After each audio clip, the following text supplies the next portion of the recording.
Hey there, and welcome to the Get Great Health podcast.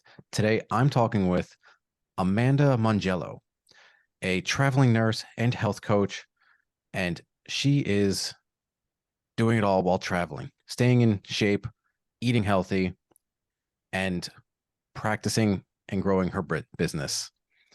So, Amanda, hi there. Hi, thanks for having me on. I, thank you for being on. I am so grateful to you for being here today. Uh, and I believe you're a health coach and nurse with a specialty in oncology.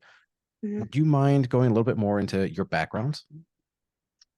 Sure. So I've been a nurse for um 13 years now, almost going on 13 years. I've been in healthcare for almost 20 years. I started off working in the operating room and then worked in the burn ICU as a receptionist and then transitioned to nurse. And I worked on the neuro ICU and also a neuro step down unit, basically or predominantly traumatic brain injuries, strokes, people like going through neurological disorders. And then I went ahead and found my specialty in oncology infusion, and I work primarily with hematology, oncology, um, which is a long way to say blood disorders and cancer. And so I infuse the medications to help cure those diseases. And then on my coaching side, I've been a coach, a personal trainer for 4 years, nutrition coach for 1 year. And I run right now it's a small business and I help people pretty much prevent those diseases that I treat in the hospital. That is Yeah. a quite an extensive background in health. Yes. You've been doing this for a while, helping people. Yeah. And I've known many nurses, so I just want to say I appreciate what you've done, and I'm sure the hours you've put in, because I know it's a very underappreciated job. It can be at sometimes. Oncology is one of the fields though that is I feel it's more you are more appreciate like the patients appreciate you more than as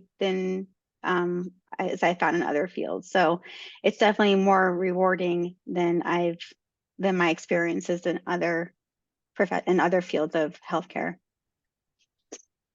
That's So that's really interesting. Do you have any? Why do you think that's the case when it comes to nursing? I don't know. I feel like as much as it sounds kind of weird, I do feel like once people get the diagnosis of having cancer, like, and we're there to help them, like they're happy to be someplace that they can get help. Whereas it, I don't know. Just to say, they also say the same thing with like maternity, um, on a maternity ward. People are happy to be there, and it sounds very like, what the hell is this person talking about? Why would someone be happy to be in an oncology unit? I don't know. I don't know the psychology behind it, honestly. I just know that people are grateful for our help and they are, once we get them past this disease process, like it's a great miracle, right? So they're happy to be there and like happy. I don't know. Well, that's excellent to hear. I'm surprised, but I'm also appreciative that there are some nurses that actually get some of the appreciation that they deserve. Because a lot of Yeah. ones I've talked to tend to get burnt out really quickly. So Oh yeah. Yeah, that's burnout is a real thing in oncology. That's, I mean, in nursing in general. Um, I could probably talk for hours about nursing burnout, so we won't have to go down that path too much, but it's definitely a serious issue, and I think COVID brought it more to light. Uh, the whole country was having a blast, the whole country was able to work from home, and meanwhile we're in the hospital, and it was a very difficult time for healthcare professionals. So if you have somebody who is a healthcare professional, give them a hug. Um, so yeah, it's just So nursing burnout, we can go hours and hours for that, but I don't think we're here to discuss that predominantly. So we can move on. All right. You know? Uh, well, from oncology specialty for it was oncology infusion, correct? Hmm. So you're doing nursing. From what I understand, nursing pays decently well, Hmm. especially when you get into specialty. What made you decide that you wanted to basically start your own small business and get into personal training and health coaching? Um, so let me think here. There's a couple of different reasons. It's kind of a layered question. Part of it was I was studying to like advance my career in oncology nursing, which is getting an additional certification. And as I was studying for it, I was like, man, I don't want to do this. Like, I don't want to study this anymore. I was like, I want to be like, I want to start preventing these diseases versus treating them. And a lot of my patients would come in and I was already working out consistently on that by that time. A lot of them come in and tell me something how they are having difficulty at home, like with mobility and like maybe falling and whatever the case is. But PT wasn't covered under health insurance, so they didn't have anybody to come help them. And I was thinking, like, man, all you need is like a personal trainer to come in and show you and like help you. Like, you don't need a. I mean, I love physical therapy for sure. It's a great discipline. I was in school to be one prior to being a first prior to nursing school. But anyways, like I just felt like there was another need, another niche that I could help. I don't know. So I decided not to study for the test. I was like, okay, I'm over that. Let me go ahead and study for my personal training. But that being said, I didn't feel like I was physically at to par to be a personal trainer. I knew I had the knowledge. I knew how the body worked. I knew how anatomy worked. I knew how kinesiology was working with movements, but I didn't look the part, right? And I'm not saying I look the part now. I'm just saying I look more of the part now, right? um, and to me, I felt like a personal trainer needed to, you know, be able to do certain things, be able to do pull-ups, be able to do push-ups, like be strong on their squats. And I was like, I am not anywhere near that. So I hired a trainer to help me. So I could get physically better. So there was a lot of like self-doubt in there because of course, you know, you don't think you're strong enough to do something until you start doing it, right? Until you get better at it. Um, but sorry, I kind of lost my train of thought. So All good. um We're just going on about how you yeah. transitioned into personal training Yeah, from oncology. so during all this time was kind of during COVID, but like right before it. I was certified right before COVID happened. I started travel nursing about 6 or 7 months before COVID, before we knew about COVID, right? And then so I was started here I am. I got certified. I quit my job. I was like, I'm gonna go be a travel nurse. I left to go to San Francisco, became a travel nurse out there. And then I go back to LA and COVID happens. The whole world shuts down, right? It's essentially to us in California. Um, so I was like, what am I gonna do? All of my friends are freaking out. So I was like, shit. So I was like, I am certified. My fiance, boyfriend at the time, he's also a trainer. I was like, let's just host some classes. Like, let's help keep our friends and family healthy. Like, because everybody's freaking out. You know, no one knows what to do for working out at home. And like you do, I do, let's do it. And he was like, sure. So we were hosting, we actually hosted the Zoom classes during COVID to help our friends and family. And it was only for friends and family. I was just like, I know I need to help. Like the only way that we're gonna prevent people from getting sick is by keeping your immune system healthy and by getting you to be healthy. And we just we need movement, and the community, people were lacking community at the time because we're all locked up. So of course we had to come in and, we had like a class every like twice a week or something like that. People could talk a little bit beforehand and talk to each other and see other people, and it was great. Um, but I think that kind of like really launched it off, and it made me feel more like a trainer than anything. So yeah, it kind of course the story progresses. But I still have my feet in the nursing world, of course, you know. So you were able to juggle during COVID, both personal training, like online, as well Hmm. as being a traveling nurse. Yes. So most people, myself included, find it difficult to schedule time to get to the gym. However, it is a priority for me, so I do make it.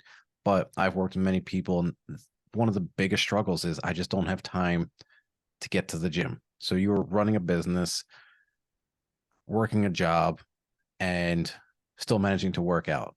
How did you find the time to put that to make sure you were getting your workouts in?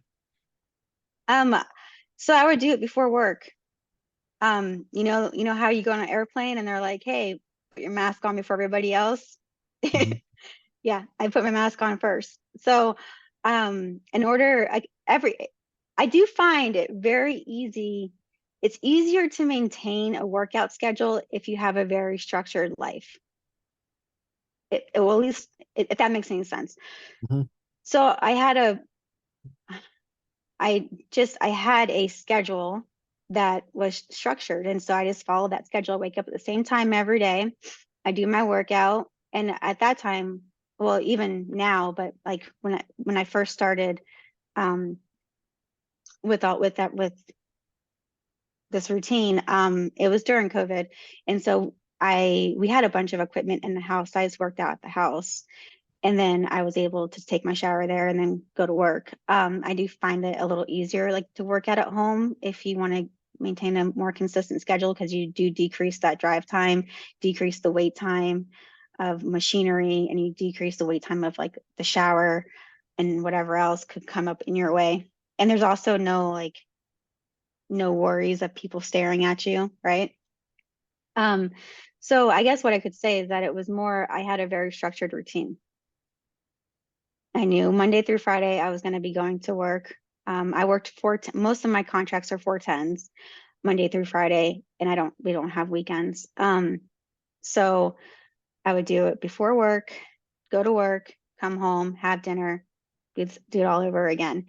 I scheduled time for my business, and at the time it was just friends and family, so it was very small. But I would make sure I planned my workout ahead of time, and I just very structured, essentially. I mean, if there's a will, there's a way, right? It's like you got Abs- to think about I always tell people, like, start shifting your mindset from I can't do something to how can I make this happen? And you'll see a lot more happen for you. I love that. Wonderful Yeah. quote. So I want to dig a little bit deeper into like your actual workouts. So I am one of those people that I tend to I'll torture myself at the gym. What kind of workouts do you do that you're able to do it before work and then work 10-hour shifts at a hospital? I'm sure you're on your feet, you're moving around a lot. What kind of workouts are you doing before a 10-hour shift? Are you doing like a ton of cardio? Are you killing yourself with weights? What does that look like? Uh, Me personally, I'm not a big fan of cardio. Me I neither. don't. I honestly I hate cardio, dude. Like it's just it's Same exact great. boat. It's great to make your heart healthy, but I do not want to do it. Like, but it's funny because I used to be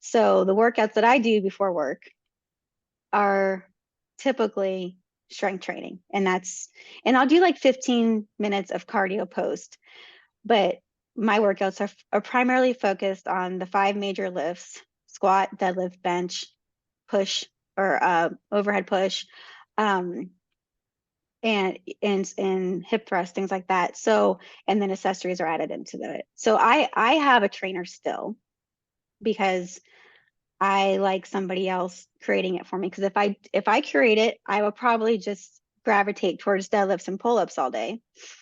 But if I have somebody else create it, they will give me a good balance of what I need, what I want, and what I should be doing, right? So I have somebody else create it. I know it sounds weird, like why do you have a trainer when you're a trainer? But it's important to me. So the workouts are just predominantly strength training. And I don't kill myself in the gym. I obviously go heavy enough to make progress, but I'm not trying. The gym to me is not. It's not a place to murder yourself. It's a place to enjoy, to be grateful for what your body can do. Okay. Mm-hmm. And celebrate what your body can do. And I like seeing my body get stronger. And I like feeling stronger. So I go in there with intentions to move correctly, intentions to make to make myself feel better, wake up a little bit as well, and overall just celebrate what my body can do. Because every day I'm working with people that they can't, they've lost their abilities to do that. So you're saying So, that as a woman, you go in there, you lift heavy weights, and within a month, mhm. you just blow up into a bodybuilder with Oh no. yeah, Okay, definitely. I've heard Oh that. man. I've heard that so often. It's like I don't want to get big or bulky. I'm like, I wish it worked that way. I wish I could get big and bulky, man. I'm trying so hard to grow. Me I've too. I remember those days where I used to be I tried to be the smallest version of myself. Now I'm just trying to take up some space, okay? I might be 5'1", but I want my body to match my personality. Like just get big. No. I Yeah, understand. if you are a woman, um, let just know that it takes a lot of hard work, dedication, a diet that is on point in order to gain that type of muscle mass. You know, And as far as bodybuilders go, probably also drugs. I think. some but not all. I mean, there might be Yes. some testosterone added in there a little bit for the women, but I mean, to each his own. Like you do what you got to do. Hmm. I'm coming from a powerlifting background, so I just personally I really like to be strong. Now I am doing some bodybuilding work, and I am enjoying some of the transformations happening. But overall, I still enjoy being strong. Like that just makes me feel great. So It does. I think everyone should experience that rush of adrenaline and hormones when you do like a heavy squat or a heavy deadlift and you yeah. just succeed. I think everyone should experience that. Well, I agree with you 100%, but I've also noticed like so part of the travel nurse thing that I do is I'm living in a trailer, right? So I'm traveling the country in an RV. And my fiance does help me, but he still lives back at our home base. So I'm by myself most of the time doing this. And I will tell you, the strength that I gained in the gym, it translates all the way to the strength that I need to maneuver through this trailer, to fix half the shit that breaks all the time in there. Like it is way more like the functionality that I've obtained from working out in the gym is like by far blows everything else out of the water. Like being able to like pick up all the stuff to like put the hitch together, like that used to be heavy, and like needing to do like the grips to do all that, like oh my God, like And now when Anyways, you pick it up, you're just like, is my back straight? yeah. Lift, am I hinging with my hips? Yeah, now I'm gonna make sure it's still safe, but it's just like when I first got it, I couldn't do all that. So my fiance trained, he taught me how to do all that stuff, and now I'm like whizzing through it. But um, it was incredible because it's not just like it was the physical strength and then the mindset to be able to like travel cross country in an RV by yourself and know that you're going to be okay is also like a lot of women wouldn't do that. It's scary. It is scary as fuck, I will tell you. And you're like, it's just a whole nother game. But a lot of that strength for me to be able to like mentally conquer all that, I actually got it from the gym, which sounds probably crazy, but it's truth.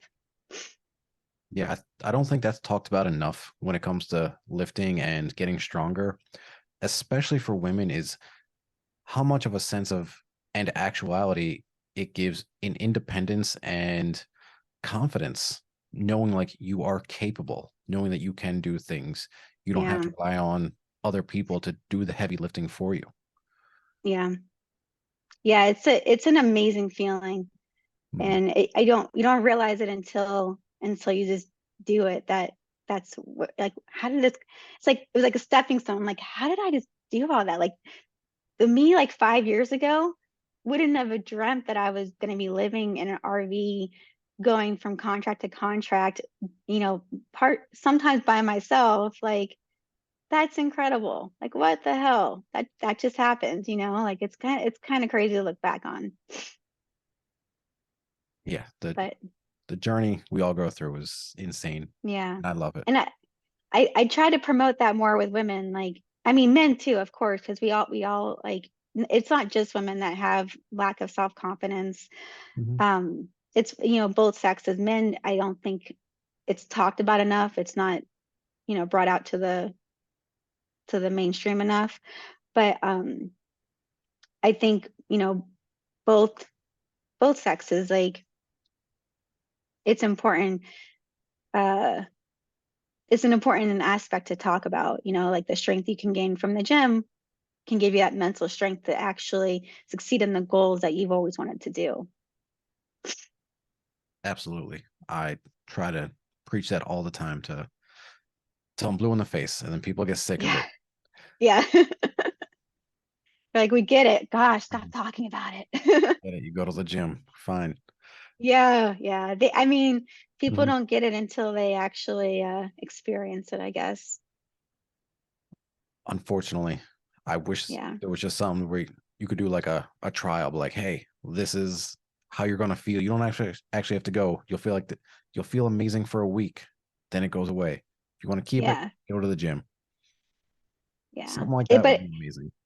yeah, it just takes a hot minute, because like when you Mhm. first start, like a true beginner, like they don't like the motivation runs out kind of quickly, and I think most people start off in the gym thinking, okay, I want to look hot. I want to have a six pack. I want to have biceps. The curls for the girls kind of situation, right? And then like that motivation, it runs dry very quickly.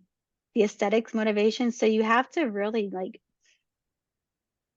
dig deep and to figure out like your deeper why. But um and I think that takes time as like people progress longer and longer in the gym because they want to keep doing it, but their motivation's gone. So like, okay, what is next? And like so like their next step would be something like that. So like it's like the different stages of being in the fitness world, essentially. You know? Yeah, I couldn't agree more. Uh, Yeah. I want to pivot slightly. So Okay. you said you were a personal trainer for 4 years, and Mm-hmm. now you are a health coach, and you went through, I believe, NCI. That's how we met. Mm-hmm. Yes. So what made you went from nursing to personal training, and then you were like, I want to add to the personal training? What made you decide to get a nutritional certification? Well, because about like 85% of your results come from nutrition, maybe more. Like it's all nutrition work. Like if you think about it, if you want to, you go to the gym to build muscle. If you want to see what's muscle's doing, or if you want to see the muscle, you got to eat better. If you Mhm. want to build the muscle, you got to eat more. It's like, so I was noticing that, and I want my clients to get better results, and so I wanted to further my education on nutrition. And then on top of that, and I know this is another thing that isn't really spoke about a lot, healthcare providers don't get a lot of education in nutrition, right? We get very minimal education in nutrition, to be honest with you. It's very scary. Um, so I wanted to learn. I wanted to know more because, I have patients asking me for nutritional guidance, and I have friends asking me, and I felt like I didn't know enough to really direct people on how to eat better, which sounds silly having a strong nursing background, but it's the truth. So, um, like, because our healthcare system is guided towards curing diseases, it's not guided toward preventing diseases. If you want to prevent diseases, you need to talk to a nutritionist or a personal trainer. If you want to cure diseases, you talk to a doctor, right? Mhm. So I Might just even wanted to argue that be, point, but I digress. yeah. Well, I mean, it's very simplified. I Mhm. don't want to make things too advanced, so it's very simplified way of explaining it.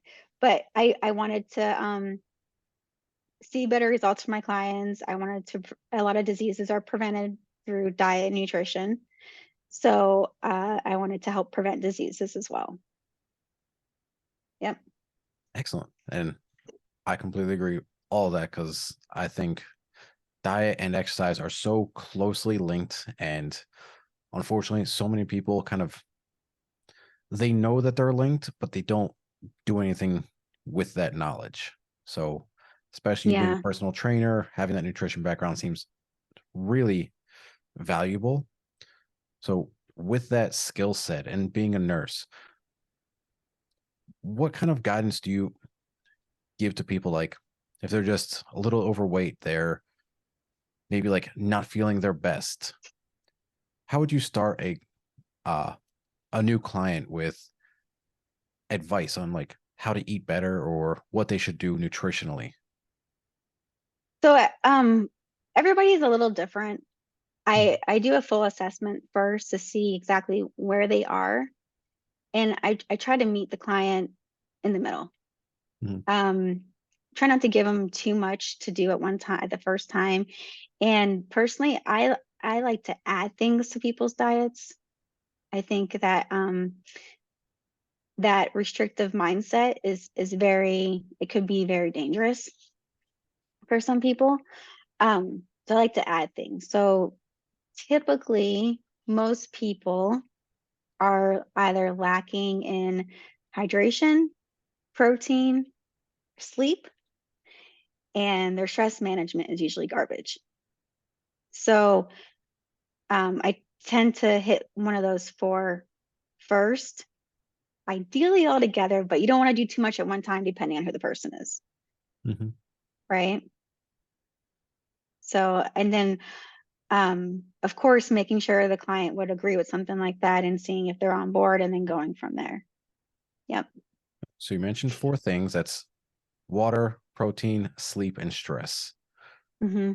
So when it comes to water, how much should the average person be drinking? Well, that I think you have to do a little calculation. Mhm. What was it like? Half of your body weight. I can't remember on the top of my head right now. If you're, I know I've heard a calculation before from Andrew Huberman. It's like half your body weight in ounces plus Yeah, however much if you're doing like for every 20 minutes of working out you're doing. you didn't. Yeah, exactly. So I usually calculate based on that. That's what it was. Thank you. I was like, I know yeah, I have it written down in my little notes. Um, and then for protein, Mhm. it depends on their weight, of course, and then their goals. But I typically, honestly, I have to assess where they are first, because I'm not going to give somebody who's eating 50 grams of protein a day to tell them to eat 160, because that's just going to screw them up completely, right? That's not going to happen. I So if learned that the someone's hard way eating, when I first started. So yes. yeah, if someone's eating like 20, 30 grams of protein per day or 50 grams, then we're going to bump up to like 60 or 70. I'm not like, you got to make baby steps here. Mm-hmm. Even a baby step is a step in the right direction. So what would the goal be? Say someone's like 250 and wants to drop down to 200. How much protein should they be eating? And they eating the SAD diet, the standard American diet. Uh, how much protein should they be consuming if they're by like the time they what's the adequate amount of protein that they should be consuming to hit their weight after you've already kind of like bumped them up to it slowly? So I would still calculate it. So that would actually just depend on my calculations come out to be. You don't do math in my head. I'm a nurse. Come on. I don't know many people like do math in my head. It's Yeah, it's probably somewhere around 200, but Mhm. it just depends. I know typically, like, myself, I'm on, I believe, 160 grams of protein, and I'm 125. So, That is quite a large amount of protein. Is there a particular reason that you're having such a high protein amount? yeah, I'm trying to build more muscle. Wow, Yeah, excellent. trying to be a bodybuilder over. No, not really a bodybuilder, but I'm just trying to get bigger. Come on. What are You your know? like favorite sources of protein? Oh man, I don't know. I just egg whites are a really great source, but I think if I don't like, I know you can have them cooked or uncooked, but I think when they're uncooked, for me, they lead to a lot of inflammation. So I always make sure I cook them. Um, do egg whites. I do eat animal protein. Do you eat animal protein or? Yes, a Yeah. bit of it. Um, yeah. So I get protein powder one day, one scoop a day. That's it. Um, chicken, just the normal bodybuilding diet, I guess, right now. Steak, shrimp, fish. I love all those foods as well. Yeah, cottage cheese. Mhm. Best bud. So, Yeah. is there any particular reason that you prefer like animal proteins? So I'm not against the vegan diet or Mhm. plant-based diet by any means. As long as it's done correctly. I have found that a lot of people aren't educated enough to do like the plant-based or vegan diet, and they'll be like, oh, I'll just have like potatoes, like French fries, and that's all I'm gonna have for lunch. Or like they're missing the balanced meal. So if if you're on like a plant-based or vegan diet, that's completely fine as long as you're still getting your protein in, as long as your diets are still balanced. Um, but I've tried to do plant-based, and I actually my personally I have anemia, and it made it a lot worse. I was very like just dizzy. My numbers were in the garbage. Like, so I had to go back to eating. I didn't last very long on plant-based, so let's just put that out there first. And I probably wasn't doing it correctly because I probably didn't know enough about it at the time. I was just doing it from hearsay. Um, so I should have been educated more before I started doing it. Uh, but when I did try, it didn't work well for me. So I think the diet needs to work well for that person, and it still needs to be balanced. So you still need to have your protein, your fats, and your carb sources in there. Um, and as long as you're not getting dizzy and you're not having metabolic disturbances from it, then either way, you're good, right? I don't know. I mean, what do you think? No, I love all of that. That is, I understand the trying to go plant-based and not feeling great on it. Way back in the day, I tried doing that as well, and within like 2 months, I was like, this is not for me. So Yeah, I understand exactly where you're coming from. But now that was also before I was educated in nutrition as well. So now exactly. there are people like myself and you that can help people have these diets that they want to have, but do it in a way that's healthy and allows them to feel their best and not suffer all these other problems that might arise if they're just doing it haphazardly because someone Yeah. said that it will make them live forever. Yeah. Mhm. So, Yeah, that's a big thing. It's always nice to have somebody who's been through that dark room, right? Like mhm, it's a good feeling. And I think by getting out there and like showing telling people our stories and connecting with people and being like, hey, I used to be like that too. I understand completely. And understanding that like just because you came from that place and you used this other path to get away from that place, understanding that somebody else's path could be a little bit different, as mhm. well.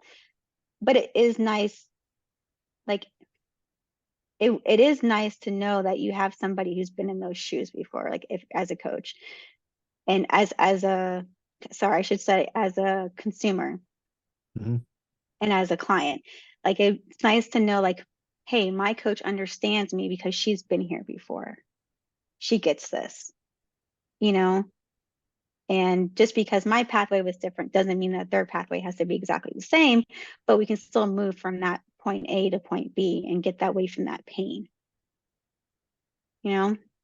Yeah. Re- pe- Relating to people is, I think that's the biggest part of the job because I've heard it said many times people don't care until they know how much you care. Yeah. And because I think we both got into this for the same reason. We want to help people. We care about people's health and seeing people get sick.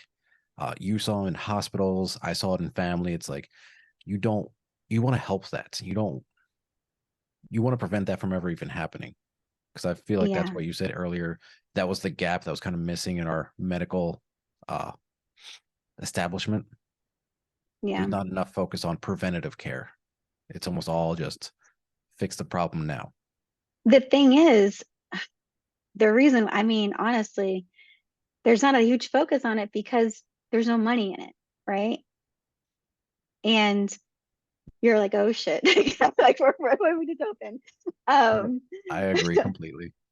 like that's the thing. It's like you, how do we say it? Like you don't see the fruit of your work when you prevent diseases. Hmm. Like I had a client where we literally prevented him from getting hypothyroidism. He was almost going to have Graves' disease. He came to me. He had labs that pointed him in the direction of Graves' disease. His doctor was like, "Hey, you got to go talk to an endocrinologist." And it took like 2 months for the between that doctor appointment to the endocrinologist. In the meantime, we started working together, right? I did a reverse diet with him. I decreased his stress levels. I decreased his amount of training time because a lot of people in our minds are like, more training is better, less calories is better. We're going to lose weight this way, whatever. It comes to a point where too much is more is too much. Too little of calories is too little of calories. So you have to find your balance. Your body always wants to have homeostasis, right? So, anyways, we went ahead. I decreased his stress levels, decreased his training regimen, from doing jujitsu to weight training. He still did jujitsu and whatnot, but we went to weight training, workout, strength based workouts, and we increased the calories. He went to the endocrinologist. They're like, "You don't have Graves' disease. Your numbers look great." I was like, "Are you kidding me? We just prevented you from getting Graves' disease, dude. Like, holy shit, that was amazing, you know." But like so the reward to me, like my payment was like knowing that I helped one person like prevent a metabolic disorder, right? That was amazing to me. But like now there's no money going into the industry because this person is now healthy. They don't make money off of healthy people. Yeah, they can't sell him pills for the rest of his life. Yeah. So now instead the kids, now he's working on eating whole foods and this and that, and now he's just staying out of the system. Like which is my goal. Like, let's get you out of the healthcare, because I can take care of you either one. I can take care of you in the hospital, or I can take care of you in the gym. I prefer to take care of you in the gym, Hmm. you know? And how dare you disrupt the medical establishment I that way? know. I Now can't, that I person mean, is supporting the evil farmers who grow bell peppers and raise cows I instead of know. those But commercially processed foods and going to doctors for the rest of his life. I know. What am I doing? Just disrupting. Disrupting the system. Mhm. I mean, switching over to the other side. Like, I mean, Rebellious. I know. I mean, I mean, you don't get me wrong, healthcare is amazing, but I Mhm. also, there are some corrupt systems within it. So I think most of the medical professionals who went into healthcare have a really good heart and mind. It's not the doctors or the nurses that don't care. It's the business aspect of it that doesn't care. 100%. People don't go into health because they're like, oh, I'm just gonna work 80 hours a week because I love it. I want to help people. That's the drive. Yeah, And it's healthcare has saved billions of lives. yeah, There is no if, ands, or buts about that, but there is a but. It's how do we prevent those lives from even needing the saving? yeah. And that's exactly what my one of my goals at least is to do, because like Mhm. they say the five major diseases are preventable, you know, Mhm. the diabetes, heart disease, obesity.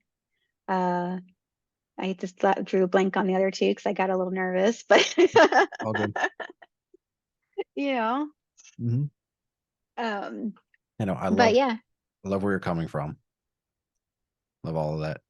So one more or two more things we need to touch on because you said Okay. we went over uh water and nutrition, well, protein. How do you help people with their sleep?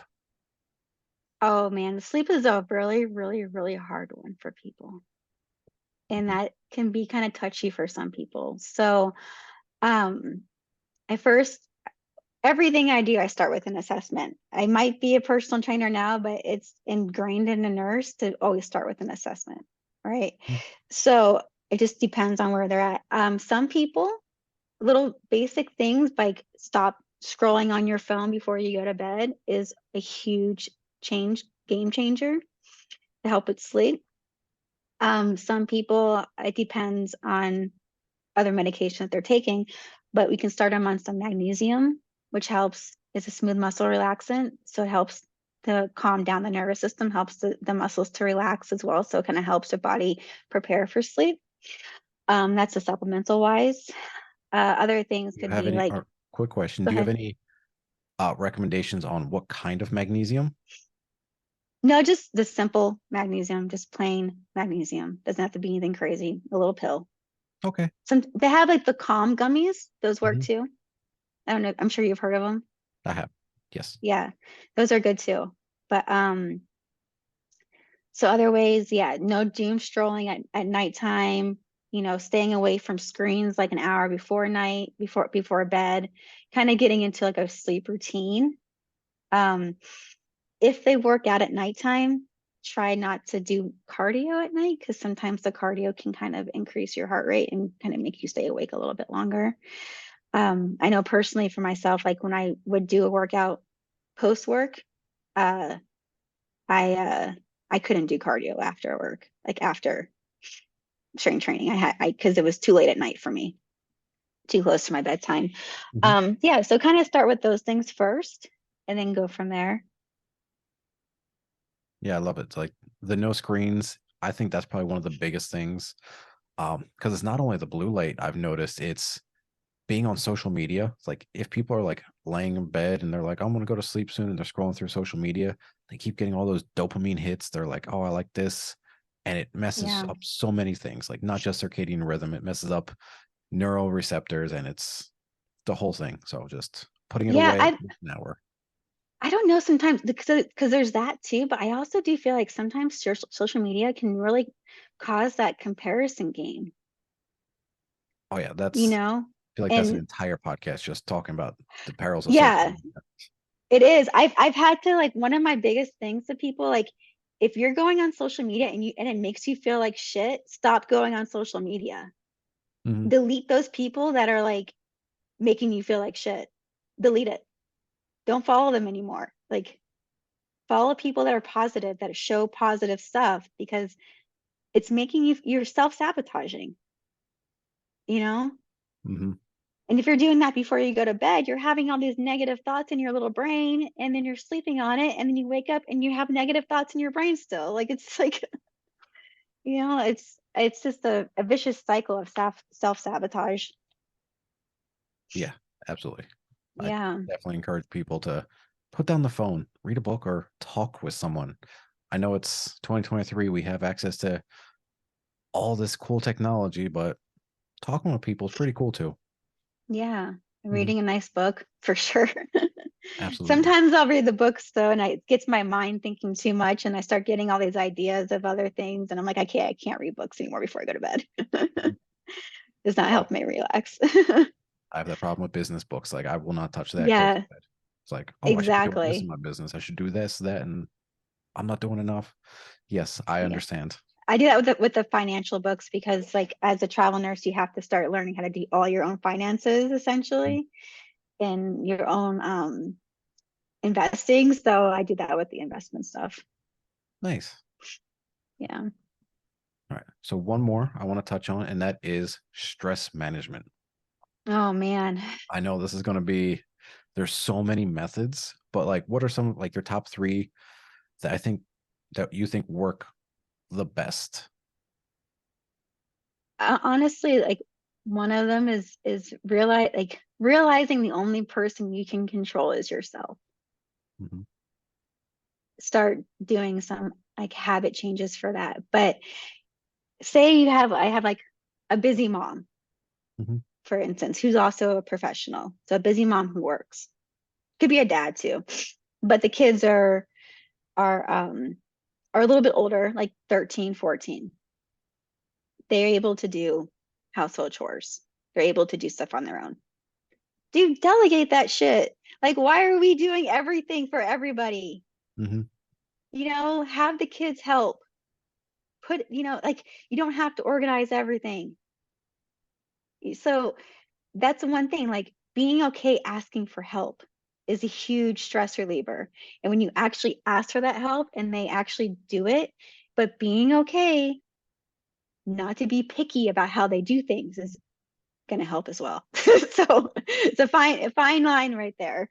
The other stuff would be like, if I have a busy business owner, making sure they're using time blocking so they can actually, be productive and get things done, and scheduling in their workouts, because that's a huge stress relief right there. Just making sure everything's organized. So being super organized does help.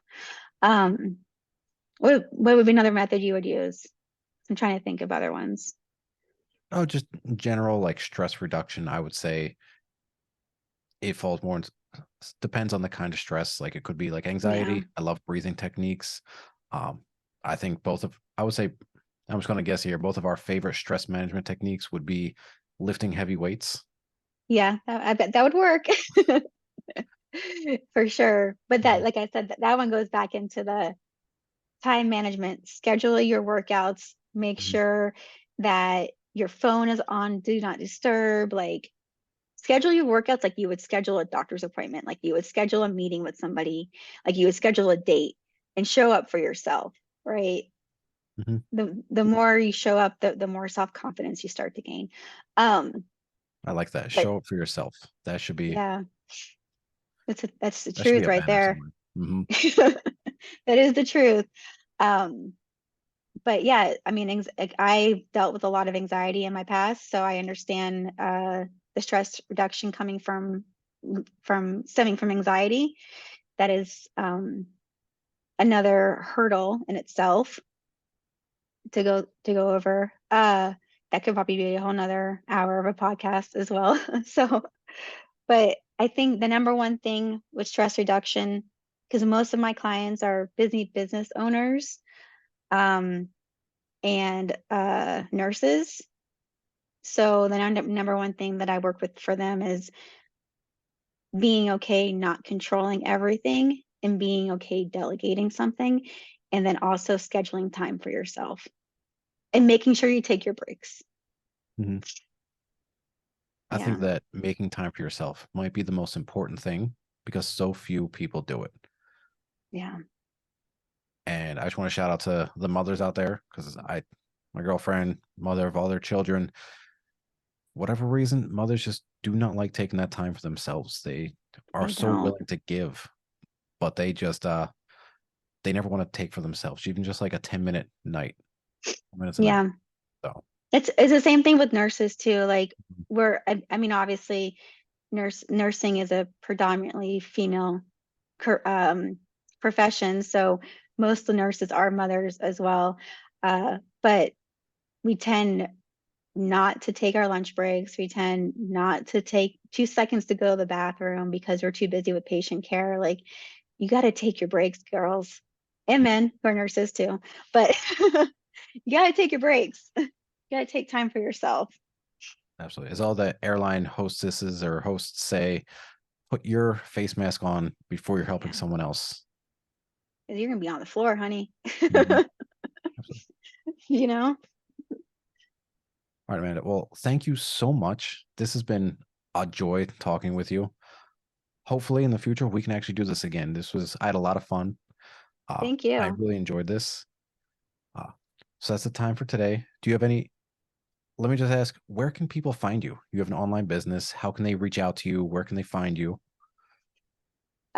Well, thank you for having me on. I appreciate it. It's been a blast as well for myself. You can find me on Instagram as Nursing to Fitness or on Facebook as Amanda Mongiello. Yeah, I'm looking forward to meeting some new people. Excellent. And I will put all of that in the show notes as well so that people can just click the links and find you. All right, perfect. Thank you. Awesome. Well, all right, everyone. I'll see you all later. And Amanda, thank you again. You go all have a wonderful day. You too.